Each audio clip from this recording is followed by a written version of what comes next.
اللہ الرحمن الرحیم الحمد للہ وکفا وسلام علی عبادہ الذین اصطفیٰ اما بعد اعوذ باللہ من الشیطان الرجیم بسم اللہ الرحمن الرحیم وذکر فإن الذکریٰ تنفع المؤمنین سبحان ربک رب العزۃ عما یصفون وسلام علی المرسلین والحمد للہ رب العالمین اللہم صل علی سیدنا محمد وعلى آل سيدنا محمد وبارك وسلم اللهم صل على سيدنا محمد وعلى آل سيدنا محمد وبارك وسلم اللهم صل على سيدنا محمد وعلى آل سيدنا محمد وبارك وسلم۔ پیارے طلبہ عزیز، آج کی اس بزم نعت میں شرکت کا موقع ملا۔ ہر بچے نے اپنی سعی اور کوشش کو سامنے لاتے ہوئے اپنی صلاحیتوں کا مظاہرہ کیا۔ یہ عاجز دل کی گہرائیوں سے تمام بچوں کو مبارکباد پیش کرتا ہے اور اللہ تعالیٰ سے دعا کرتا ہے کہ پیارے اللہ آپ کو دین کی ترجمانی کے لیے قبول فرمائے۔ کسی زمانے میں طلبہ عزیز اپنی درسیات میں اتنی محنت کرتے تھے کہ ان کو الگ سے کسی شعبے میں محنت کرنے کی ضرورت نہیں تھی۔ مثال کے طور پر طلبہ عزیز تکرار میں مطالعے میں اتنے منہمک رہتے تھے کہ یہ تکرار اور مطالعہ اور استاذ کے سامنے اخلاص کے ساتھ بیٹھنا، محبتوں کے ساتھ پڑھنا، یہ سب کا سب کافی ہو جاتا تھا، کسی انجمن کی ضرورت نہیں تھی۔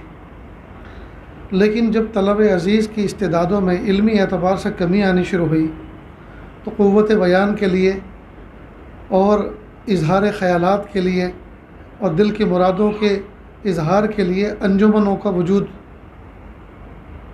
ترتیب پایا۔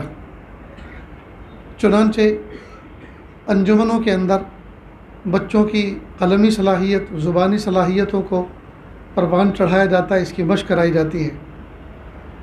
ٹھیک اسی طرح جس طرح قلم اور زبان اپنے جذبات کے اظہار کے لیے ایک ذریعہ ہے، اسی طرح اشعار کے ذریعے سے اپنی بات کو کسی تک پہنچانا یہ بھی ایک بہترین ذریعہ ہے، اس لیے کہ دو مصرے، ایک ایک شعر، ایک ایک رباعی اپنے اندر ایک بیان کا اور اظہار کا بہت بڑا دریا رکھتی ہے۔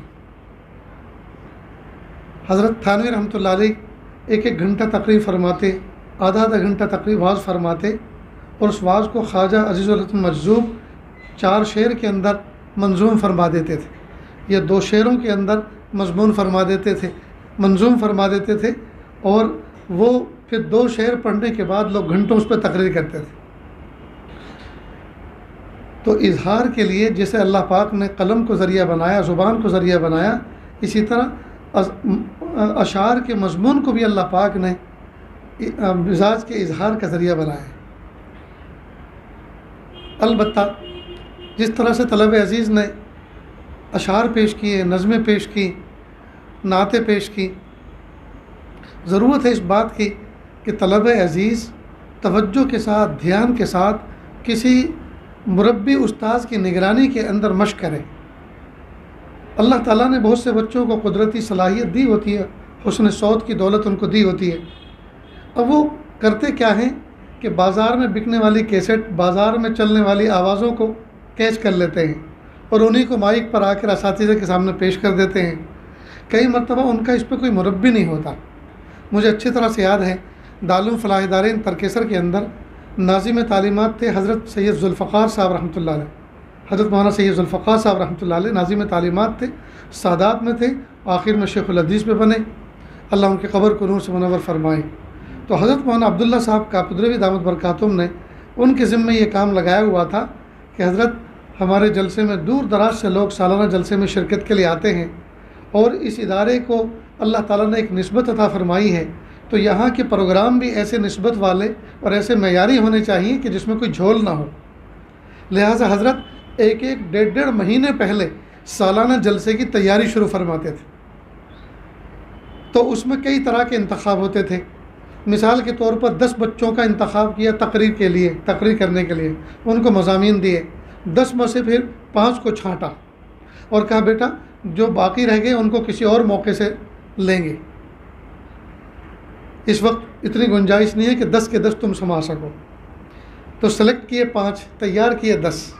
اسی طرح اشعار کے لیے 5 تیار کے لیے، اس میں سے 2۔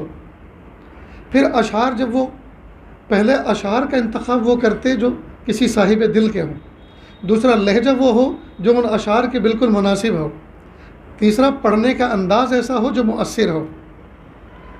پھر جس وقت وہ پڑھنا شروع کرتے تو حضرت گھڑی لے کے بیٹھتے اور ایک نوٹ بک میں ٹائم لکھتے، جب وہ شروع کرتا، جب وہ ختم کرتا پھر لکھتے، کہتے بیٹا یہ آپ کے اشعار جو ہیں 10 منٹ میں پورے ہو رہے ہیں، 10 منٹ میں تو اچھے اچھے لوگ گلاٹ کھا جائیں گے، بے ہوش ہو جائیں گے، اتنی صلاحیت لوگوں میں کہاں ہے کہ اتنے لمبے لمبے اشعار سنیں۔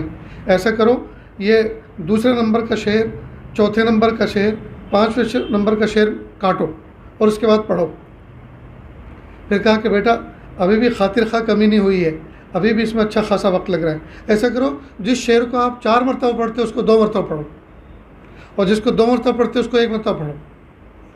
اس طرح کر کے اس کو 3.5-4 منٹ میں لاتے، یعنی حضرت باقاعدہ پورا پروگرام جو ہے وہ منٹوں میں گھیر لیتے تھے۔ اب یہ کیا ہوا کہ بچوں کے حوالے وقت کو دے دیا، اب ہم آدھا گھنٹہ لو، 1 گھنٹہ لو، تمہاری مرضی۔ کیا مطلب کہ سننے والے کوئی غلام تھوڑی ہی کہ سنانے والا آقا ہے، وہ جو چاہے سنائے، جب تک چاہے سنائے، اور سننے والے ایسا نہیں۔ اس کی ترتیب ہوا کرتی ہے۔ پیارے بچوں، ابھی آپ زیر تربیت ہیں، اگر ابھی آپ کو بہت زیادہ داد ملے گی اور آپ کی کوئی تربیت نہیں ہوگی تو آپ متکبر بن جاؤ گے، اور پھر سوچو گے کہ ہم نے اپنے دارالعلوم میں سنایا، ہمیں محتم صاحب شاباشی دیتے تھے اور انعام ملتا تھا، تم ہوتے کون ہو؟ دوسری جگہ جا کے کسی کو گانٹھو گی نہیں پھر۔ اس لیے کسی مضبوط منجھے ہوئے مربی کی زیر تربیت رہتے ہوئے اپنی تربیت کرنے کی ضرورت ہے۔ میں نے دارالعلوم فلاح ادارے میں تربیت پائی، تعلیم پائی، وہاں میں نے اپنے اساتذہ کے زیر تربیت رہتے ہوئے یہ بات بھی دیکھی، خاص طور سے حضرت مولانا سید ذوالفقار صاحب رحمۃ اللہ علیہ، حضرت مولانا عبداللہ صاحب کاپدری رحمۃ اللہ علیہ، ان لوگوں نے یہ دیکھا کہ جو کون فرد کس صلاحیت کا حامل ہے، اس کو اسی لائن میں آگے بڑھایا، اسی لائن میں آگے بڑھایا۔ مجھے اچھی طرح سے یاد ہے کہ میں جس زمانے میں عربی اول دوم پڑھ رہا تھا تو حضرت مولانا عبداللہ صاحب کاپدری رحمۃ اللہ علیہ اپنے آفس میں بیٹھتے تھے، اور کوئی استاذ اگر کہیں گئے ہوں اور چھٹی کی درخواست ان کے سامنے آتی تھی تو ان استاذ کے پاس جن درسگاہوں کی گھنٹی ہوا کرتی تھی، وہ خادم کے ذریعے سے وہ جماعت کو اپنے پاس بلاتے تھے، اور کیا سبق چل رہا ہے کچھ جائزہ لیتے، کچھ سبق سنتے، کچھ نصیحت کرتے۔ ہوا یہ کہ میرے پاس مختارات تھی، ادب کی کتاب ہے۔ مختارات کے اندر جو متن تھا، ہمارے زمانے میں شاید آج بھی اسی طرح سے چل رہا ہے، اس اوپر نستعلیق تحریر کے اندر اس کے جلی حروف لکھے ہوئے ہیں عنوان کے، اور نیچے خط نسخ میں، اور نیچے نستعلیق میں، اوپر نستعلیق میں ہے، نیچے خط نسخ میں، یہ خط ثلث میں پوری عبارت ہے۔ نستعلیق کہتے ہیں اردو رسم الخط کو، اور نسخ کہتے ہیں جو قرآن پاک میں عربی کا خط ہے، اس کو نسخ کہتے ہیں۔ تو اس طرح سے اس میں ترتیب تھی۔ تو نستعلیق میں جو عنوان جلی لکھے ہوئے تھے، اس کے بعد جو عبارت اصل شروع ہوتی تھی اس میں اتنا گیپ تھا کہ میں نے کتابت کے قلم سے ایک سرخی اور بنا دی تھی، اسی کی نقل کر ڈالی تھی نیچے۔ تو حضرت کے پاس جب میں نے کتاب دی، انہوں نے کہا کیا پڑھتے ہو؟ لاؤ کتاب لاؤ۔ میں نے کتاب دی اپنی، تو انہوں نے 2-4 ورق پلٹے، ہر سرخی ڈبل، ہر سرخی ڈبل۔ تو جب اردو بولتے بولتے ایک دم گجراتی بولتے تھے ٹون میں، تو عجیب وہ ایک لطیفہ ہو جاتا تھا۔ تو کہا کہ بھائی کتاب لاؤ۔ میں نے کتاب دی ان کو، کہا ہوں ببے وقت چھپائی لو چھے، یعنی یہ عنوان جو ہے 2 مرتبہ چھپا ہوا ہے۔ میں نے کہا حضرت 1 مرتبہ چھپا ہوا ہے، دوسرا میرا لکھا ہوا ہے۔ کہ اچھا آپ نے لکھا ہے؟ کہ جی ہاں میں نے کہا جی حضرت میں نے لکھا ہے، میں کتابت کی مشق کر رہا ہوں کاتب جاوید صاحب کے پاس۔ واہ! پھر کہا ٹھہرو، دائیں طرف کچھ کتاب سے رکھے ہوئے تھے، اس میں ایک کتاب نکالی۔ ہوا یہ کہ یہاں کوئی پیپر مل تھی صورت میں، شاید موٹاور اچھا کی طرف تھی یا کس طرف تھی۔ اس پیپر مل کے اندر کچھ ردی آئی، ویسٹیج پیپر ردی آئی، اور وہ ردی تھی کسی عرب سفارت خانے کی۔ اس میں سے قرآن پاک بھی آ گئے، ان کے اسکولوں کی جو نصاب کی تعلیم پڑھائی جاتی ہے ان کے سلیبس کی کتابیں بھی تھیں۔ تو وہاں کچھ لیبر کام کرنے والی مسلمان تھی، ان کو پتہ چلا کہ ہمارا قرآن بھی اس میں آیا ہے پیپر مل میں۔ تو ہوا ہو گئی فیکٹری میں. تو مالک نے کہا بھائی دیکھو شوہر مت کرو, یہ جتنی بھی عربی کی کتابیں آپ لے کے جاؤ. تو قریب میں ایک مسجد بھی تھی, وہاں کوئی امام تھے جو فلاح ادارے میں پڑھے ہوئے تھے, تو ان کے پاس بھی وہ کچھ ردی کی چیزیں آئیں, تو اس میں جو کتابیں تھیں سلیبس کی وہ لے کر گئے فلاح ادارے نے, اور حضرت مولانا عبداللہ کاپدروی رحمۃ اللہ علیہ کی خدمت میں پیش کی. تو اس میں سے ایک کتابت سکھانے کی کتاب تھی, انہوں نے کہا یہ آپ کے کام کی ہے. تو میں نے جو سرخی لکھ رکھی تھی اس کا صلہ مجھے یہ ملا, ایک تو ہمت افزائی کے کلمات سننے کو ملے, اور دوسرا ایک کتاب تحفے میں ملی. پھر حضرت کا مزاج یہ تھا کہ اگر کوئی جماعت ایسی آئی ہے کہ اس کتاب کے سبق میں اشعار ہیں, تو کہتے بھائی کوئی خوش الہانی سے ذرا پڑھے, تو کوئی بچہ پڑھتا تھا کہ ماشاء اللہ. پھر قاری صدیق صاحب, حضرت مولانا یوسف صاحب ٹنکاروی دامت برکاتہما, ان کو کہتے کہ فلاں بچہ جو ہے نا اس کی بہترین آواز ہے, آپ ذرا اس کو توجہ دیں, اس کو بہترین اشعار سکھائیں. اب یہ لوگ چونکہ حضرت نے فرمایا کہ کیوں توجہ نہ دیں, تو پھر اس پہ محنت کرتے, بہترین وہ نعت خواں بن جاتے تھے. تو پیارے بچوں, اگر آپ کو اشعار کا شوق ہے, نعت کا شوق ہے, تو آپ اپنے استاذ کے پاس, جو خوش اعلان استاذ ہوتے ہیں شعبہ تجوید کے, ان کے پاس جائیں. اور اگر اپنے ادارے میں میسر نہیں ہیں تو دائیں بائیں بہت سے ماشاءاللہ دارالعلوم ہیں. اب محتم صاحب سے اجازت لے کر ان سے کہے کہ اپنے شوق کی تسکین کے لیے کہ آپ مجھے اجازت دیجیے, فلاں دارالعلوم میں قاری صاحب ہیں, میں ان سے اصلاح لے کر آتا ہوں. اور ذمہ دار کو چاہیے کہ اس بچے کو وہاں تک پہنچنے کا, آمد کا ذریعہ کوئی اختیار کرائیں, اور وہاں سفارشی خط لکھیں. پھر اس کی کارکردگی کو معلوم کریں, اس لیے کہ یہ ایک فرد گھڑا جا رہا ہے, یہ فرد ایک بن رہا ہے, اور یہ اس کے بننے میں ہمارا حصہ لگ رہا ہے, ہمارے ادارے کا حصہ لگ رہا ہے. یہ جہاں بھی جائے گا ادارے کی ترجمانی کرے گا. کوئی پوچھے گا کہاں سے پڑھ کر آئے ہو, تو اگرچہ وہ صوفی باغ سے پڑھ کر گیا, اگرچہ وہ اس ادارے سے پڑھ کر گیا, اگرچہ اس کو اشعار نہیں پڑھائے گئے, لیکن چونکہ یہاں کے دائرے میں رہتے ہوئے اس نے مختلف جگہوں پہ وہ صلاحیت کی مشق کی, لیکن یہاں کے دوران تعلیم اس نے سب چیزیں حاصل کی, وہ ساری کی ساری صلاحیتیں اس ادارے کی طرف منسوب ہوں گی. بہرحال تو طلبہ عزیز کی خدمت اساتذہ کریں, اور طلبہ عزیز کو چاہیے کہ اپنے اساتذہ کا ادب اور احترام کرتے ہوئے, ان کے ادب کا پورا لحاظ رکھتے ہوئے ان سے اپنے کلام کی اصلاح لیں. نیز اشعار کا انتخاب ایسا نہ ہو جو بازاری اشعار آج کل چل رہے ہیں. بہت سے فساق و فجار پڑھ رہے ہیں, اور وہ لہجے قوالی انداز کے ہوتے ہیں, اس میں بہت زیادہ جو ہے پیچ و خم ہوتے ہیں. یہ بازاری لہجے. حضرت قاری احسان محسن صاحب کی نقل کرو, اللہ تعالیٰ نے ان کو کیا صلاحیت عطا فرمائی. شاعر بھی ہیں, متشاعر بھی ہیں, خود اشعار بناتے بھی ہیں, اشعار پڑھتے بھی ہیں. اور ہمارے پڑوسی ملک میں بہت سارے خوش اعلان شعراء ہیں اس طرح کے جو بہترین نعت گو ہیں, ان کی نقل کریں. باقی ایرے غیرے کی نقل کرنا, اس کا مطلب یہ کہ ہمارے پاس نقل کرنے کا کوئی سامان ہے ہی نہیں معتبر. تو معتبر شعراء کے کلام کا انتخاب کریں. نیز کلام بھی ایسا ہو جس کے اندر کشش بھی ہو, جاذبیت بھی ہو, معنویت بھی ہو, اس کی افادیت بھی ہو, اور صاحب کلام صاحب دل بھی ہو. میں ایک مرتبہ مالیگاؤں گیا, وہاں ایک آزاد انور کر کے شاعر ہیں. مجھے امید ہے کہ جو شعر انہوں نے یہ کہا ہے اللہ تعالیٰ شاید اس شعر پہ ان کی مغفرت کر دیں. عجیب شعر کہا.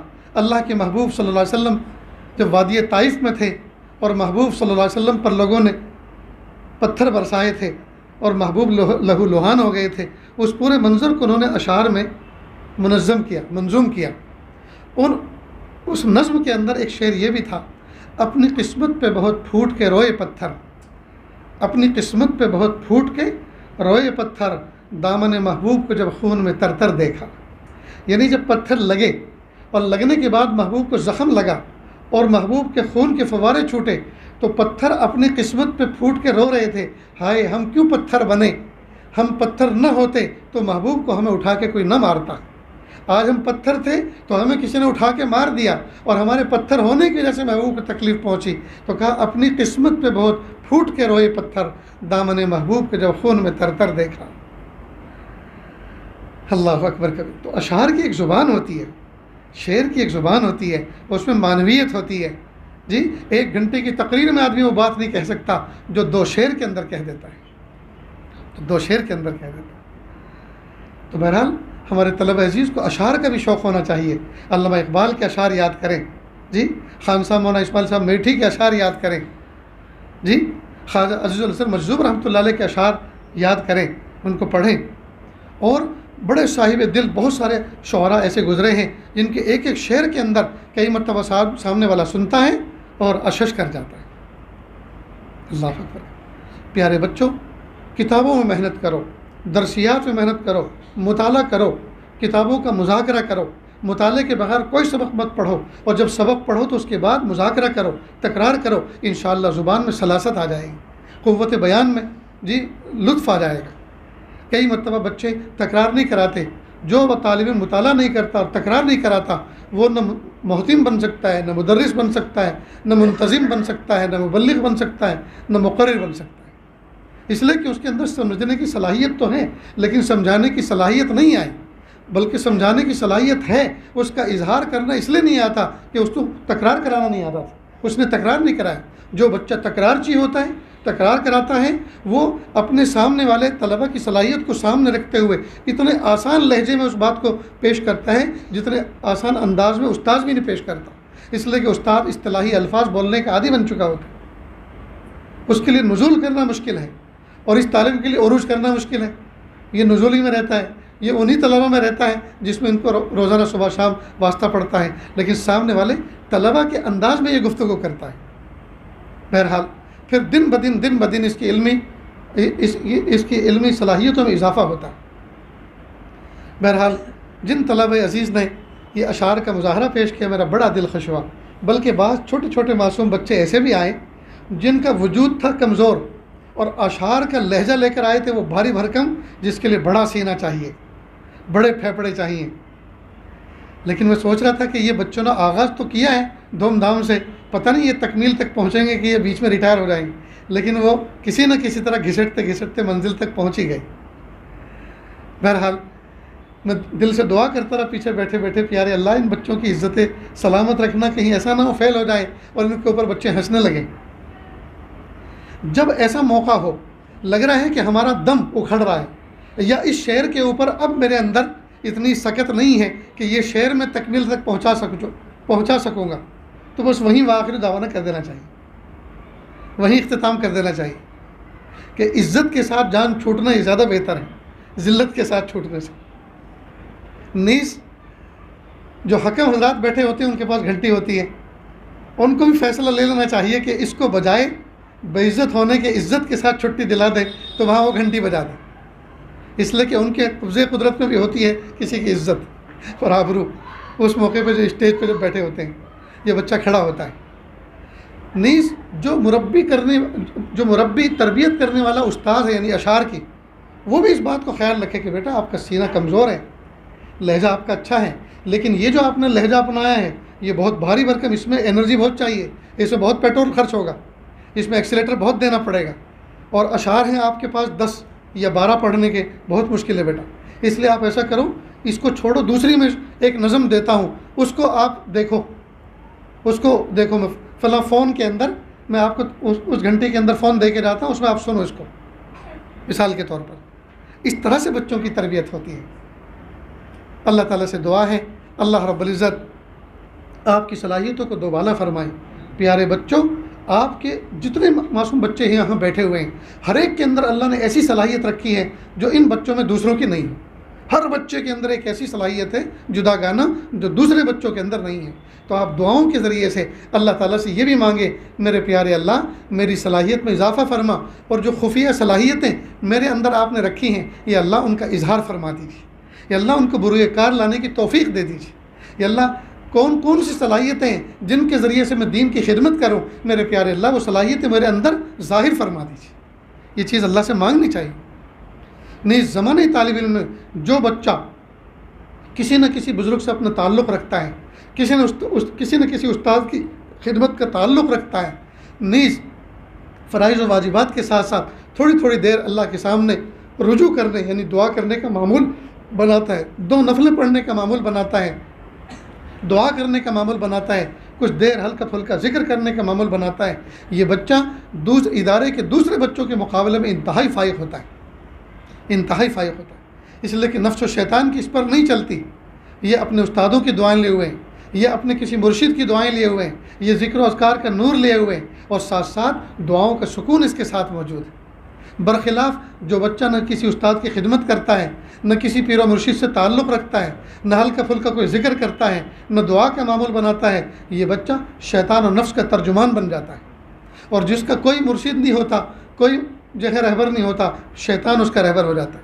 یہ متکبر ہوتا ہے، یہ ظالم ہوتا ہے، یہ معصوم بچوں کو چڑھاتا ہے، چھیڑتا ہے، ان کا دل دکھاتا ہے، یتیموں کو ستاتا ہے۔ یہ سب حرکتیں اس سے ہوتی ہیں۔ نتیجہ ہوتا ہے جب بچے فارغ ہونے کے بعد مدرسے سے نکلتے ہیں، یہ بچے جن کی آخر میں نے ذکر کیا یہ کسی کام کے نہیں ہوتے، یہ سڑک چاپ بن جاتے ہیں۔ اور وہ بچے جو سعادت مند ہوتے ہیں، نیک ہوتے ہیں، اساتذہ کی دعائیں لیے ہوئے ہوتے ہیں، کسی پیر و مرشد سے تعلق رکھتے ہیں اور ہلکی پھلکی تسبیحات پڑھتے ہیں، دعا کا معمول بناتے ہیں، گو کہ علمی اعتبار سے وہ کمزور ہوں لیکن اللہ کی نظر میں وہ مقبول ہوتے ہیں۔ جو بچے صف آخر میں بیٹھتے تھے، یہی بچے یہ کسی مسند کے شیخ الحدیث بن کے بیٹھتے ہیں۔ یہ بچے جو میرے سامنے اس وقت بیٹھے ہوئے ہیں، یہ بظاہر اپنے والدین کی اولاد ہیں، یہ اس وقت پردیسی ہیں، یہ معصوم ہیں، لیکن کچھ پتہ نہیں ان معصوموں کے اندر کون وقت کا شیخ الحدیث چھپا بیٹھا ہے، کون وقت کا شیخ التفسیر چھپا بیٹھا ہے، کون وقت کا امیر المومنین ہے، کون کسی ادارے کا ذمہ دار اور محتمم ہے۔ پتہ نہیں اللہ پاک کس کے کیا کیا کام لیں گے۔ تو اللہ تعالیٰ سے یہ دعا کرنی چاہیے کہ پیارے اللہ، میرے اندر جو آپ نے صلاحیتیں رکھی ہیں، پیارے اللہ ان صلاحیتوں کو بروئے کار لانے یا اللہ توفیق عطا فرما اور میری صلاحیتوں کو اجاگر فرما دیجئے۔ اور اللہ میرے لیے کوئی فن، کہ اللہ میرے لیے کوئی خاص لائن متعین فرما دیجئے کہ میں اس لائن سے دین کی خدمت کرنے والا بنوں اور اس پر چلنے والا بنوں۔ مجھے امید ہے کہ یہ باتیں آپ کے سمجھ میں آئی ہوں گی۔ اللہ رب العزت کہنے سننے سے زیادہ عمل کی توفیق عطا فرمائیں۔ وآخر دعوانا ان الحمد للہ رب العالمین۔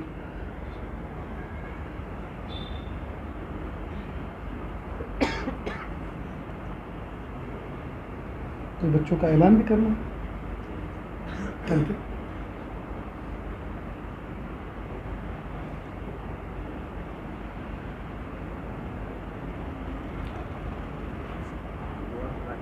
ٹھیک ہے پیارے بچوں، دعا کر لیں۔ بسم اللہ الرحمن الرحیم۔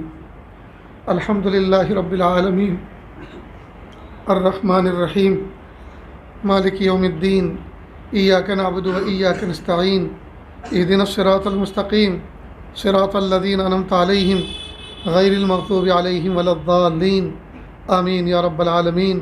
اللہ جی، ہم ظاہر میں آپ کے بندے، حقیقت میں نہایت گندے، اللہ ہمارے دلوں کی گندگی کو دور فرما، ہمیں اپنی بندگی کا سلیقہ عطا فرما، شرمندگی والے کاموں سے ہماری حفاظت فرما، برے دن سے، بری بات سے، بری رات سے، برے انجام سے ہماری حفاظت فرما، سوء خاتمہ سے ہماری حفاظت فرما۔ اللہ جی، یہ ہاتھ اٹھائے جانے کے قابل نہیں اور یہ زبان کو سوال کرنے کے قابل نہیں۔ آپ سے نہ مانگے تو کس سے مانگیں، آپ سے سوال نہ کریں تو کس سے سوال کریں۔ ایک کمزور ایک قوی کے دروازے پر، ایک سائل ایک سخی کے دروازے پر، ایک محتاج ایک غنی کے دروازے پر حاضر ہے۔ میرے پیارے اللہ، ہم آپ سے بھیک مانگتے ہیں، اللہ ہمیں معاف کر دیجیے، اللہ آپ ہمیں معاف کر دیجیے، اللہ آپ ہمیں معاف کر دیجیے۔ رب کریم ہم سب کو ایسا بنا دیجیے ہم آپ کو پسند آ جائیں۔ میرے پیارے اللہ، یہ معصوم طلبہ عزیز کا مجمع ہے، پیارے اللہ یقیناً اس مجمع کے اندر کوئی بچہ ایسا بھی ہوگا جس کے باپ نہیں ہوں گے، کوئی ایسا بھی ہوگا جس کی ماں نہیں ہوگی، کوئی ایسا بھی ہوگا جس کے دونوں نہیں ہوں گے، اور کوئی ایسے بھی ہوں گے جس کے دونوں ہوں گے لیکن کسی کام کے نہیں ہوں گے، جاہل ہوں گے، غافل ہوں گے۔ اے میرے پیارے اللہ، آپ نے نہ جانے کیسے کیسے گھروں سے اور کیسے کیسے محلوں سے منتخب کر کے اس ادارے کے اندر آپ نے ان کو جمع فرمایا ہے۔ میرے پیارے اللہ، ان بچوں کا وجود اور ان بچوں کا وقت ادارے کے لیے، ذمہ داروں کے لیے، اساتذہ کے لیے قیمتی سرمایہ ہے اور یہ وقت امانت ہے۔ یا اللہ اس میں خیانت کرنے سے حفاظت فرما، اللہ اس وقت میں خیانت کرنے سے حفاظت فرما۔ اللہ ان بچوں کی بہترین تربیت کرنے کا سلیقہ اساتذہ کو عطا فرما، ذمہ داروں کو بہترین شفقتوں و محبتوں کے ساتھ بچوں کی پرورش کرنے اور نگرانی کرنے کی توفیق عطا فرما۔ میرے پیارے اللہ، ان بچوں کا وجود باعث نجات بھی ہے اور موجب پکڑ بھی ہے۔ میرے پیارے اللہ، ہم اس قابل نہیں ہیں کہ ہم ناپے تولے جانے کے قابل بنیں۔ میرے پیارے اللہ، ہم ناپے تولے جانے کے قابل نہیں ہیں، آزمائے جانے کے قابل نہیں ہیں۔ میرے پیارے اللہ، ان بچوں کے بارے میں یا اللہ ہماری پکڑ نہ فرما، ان بچوں کے بارے میں ہماری پکڑ نہ فرما، ان بچوں کے بارے میں ہماری پکڑ نہ فرما۔ اساتذہ کو بچوں کے ساتھ مشفق باپ جیسا برتاؤ کرنے کی توفیق عطا فرما۔ استاد اور بچوں کے درمیان میں اللہ جی حاکم اور محکوم نہیں بلکہ مشفق باپ اور بیٹے کا رشتہ قائم فرما۔ میرے پیارے اللہ، کئی مرتبہ مدرسے کے اندر عصر کے بعد کا وقت جو بچوں کے انفرادی چھٹی کا وقت ہوتا ہے، انفرادی کاموں کا وقت ہوتا ہے، اور عام طور پر بچے تفریح کے لیے نکل جاتے ہیں، کھیلنے کودنے کے لیے نکل جاتے ہیں۔ بہت سے بچے ایسے بھی ہوتے ہیں جو مدرسے کے دروازے پر بیٹھے ہوتے ہیں۔ کئی مرتبہ ایسا بھی ہوتا ہے مدرسے کے دروازے پر کوئی گاڑی لے کر، بائک لے کر کوئی شخص آتا ہے اور ایک بیگ لے کے اترتا ہے، اور قریب میں اسی دروازے کے پاس ایک یتیم بچہ ہر آنے والے اور جانے والے کو دیکھتا رہتا ہے، اور خاموشی کے ساتھ، ٹوٹے ہوئے دل کے ساتھ، ڈوبے ہوئے دل کے ساتھ وہ باہر کا منظر دیکھتا رہتا ہے۔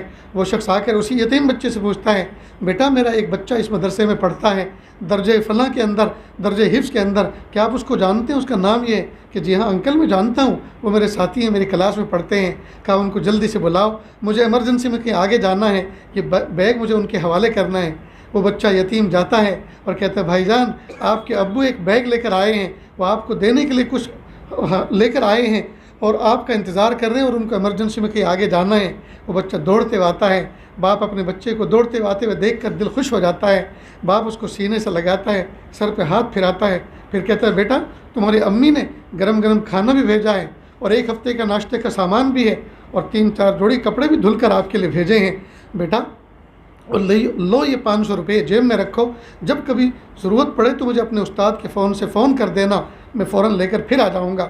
وہ بچہ لے کر خوشی خوشی اس بیگ کو لے کر اپنے کمرے جاتا ہے، اور یہ یتیم بچہ دور کھڑے ہوئے یہ منظر دیکھتا ہے اور باتوں کو سنتا ہے، اور سوچتا ہے کاش میرے ابا بھی ہوتے، میرے لیے بھی کچھ لے کر آتے، میری اماں بھی ہوتی، میری اماں میرے لیے گرم کھانا بنا کے بھیجتی، میرے لیے بھی کپڑے دھو کر بھیجتی، لیکن ہائے نہ میرے ابا ہیں نہ میری امی ہیں۔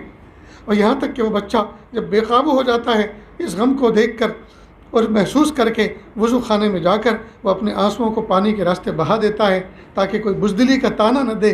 اے میرے پیارے اللہ، ایسے ٹوٹے ہوئے دل والے یتیم بچوں کا واسطہ میرے پیارے اللہ ہم سب کی مغفرت فرما دیجیے، ہم سب کی مغفرت فرما دیجیے، ہم سب کو بلند درجات عطا فرما دیجیے، ولایت کا نور عطا فرما دیجیے، دل کا سرور عطا فرما دیجیے۔ اللہ تقوی دے دیجیے، پاکیزگی دے دیجیے، معرفت دے دیجیے، قرب دے دیجیے، ولایت دے دیجیے، مقام احسان دے دیجیے، مقام احسان کا کامل احساس دے دیجیے۔ میرے پیارے اللہ ہم سب کو ایسا بنا دیجیے ہم آپ کو پسند آ جائیں۔ اللہ ہم سب کو ایسا بنا دیجیے ہم آپ کو پسند آ جائیں۔ میرے پیارے اللہ کتنے معصوم بچے جو پردیس سے آئے ہوئے ہیں، وطن بھی دور ہے، ماں باپ بھی دور ہیں، اسباب و وسائل بھی نہیں ہیں، کئی مرتبہ یہ بچے بیمار ہو جاتے ہیں، کئی مرتبہ بخار میں تڑپتے رہتے ہیں، تکیے کے نیچے سر رکھ کر روتے رہتے ہیں۔ نہ ماں ہے جو سر پہ ہاتھ رکھ کے دم کرے یا پوچھے بیٹا تیرا کیا دکھتا ہے، نہ باپ ہے نہ جو نفس پکڑ کر پوچھے کہ بیٹا تیرا کیا دکھتا ہے۔ اے میرے پیارے اللہ ٹوٹے ہوئے ایسے مہمان رسول کے دل والوں، ایسے ٹوٹے ہوئے دل والے مہمان رسول کا واسطہ میرے پیارے اللہ امت کی بگڑی بنا دیجیے، امت کی تکلیفوں کو دور کر دیجیے، امت کی بیماریوں کو شفا دے دیجیے۔ یا اللہ ہماری بیماریاں بڑی نہیں ہیں، آپ کی شفا بڑی ہے، ہمارے قرضے بڑے نہیں ہیں، آپ کے خزانے بڑے ہیں۔ یا اللہ ہماری پریشانیاں بڑی نہیں ہیں، آپ کی رحمتیں بڑی ہیں۔ یا اللہ ہم آپ سے بھیک مانگتے ہیں میرے پیارے اللہ، ہم آپ سے آپ کی نعمتوں کا سوال کرتے ہیں اور بھیک مانگتے ہیں۔ اللہ جھولی بھر دیجئے، دامن مراد بھر دیجئے میرے پیارے اللہ، ہم سب کو ایسا بنا دیجئے ہم آپ کو پسند آ جائیں۔ میرے پیارے اللہ مانگنا نہیں آتا، بن مانگے عطا فرما، مانگنے کا ڈھنگ اور سلیقہ عطا فرما۔ وصلی اللہ تعالیٰ علی خیر خلقہ محمد و آلہ و اصحابہ اجمعین برحمتک یا ارحم الراحمین۔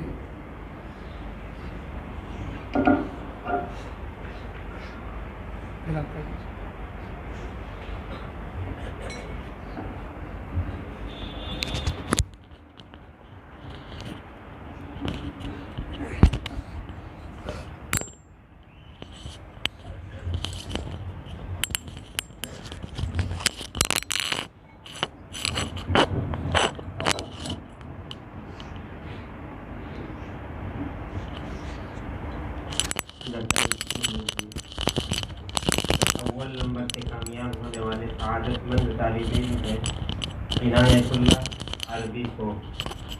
2 نمبر سے کامیاب ہونے والے سعادت مند طالب علم نام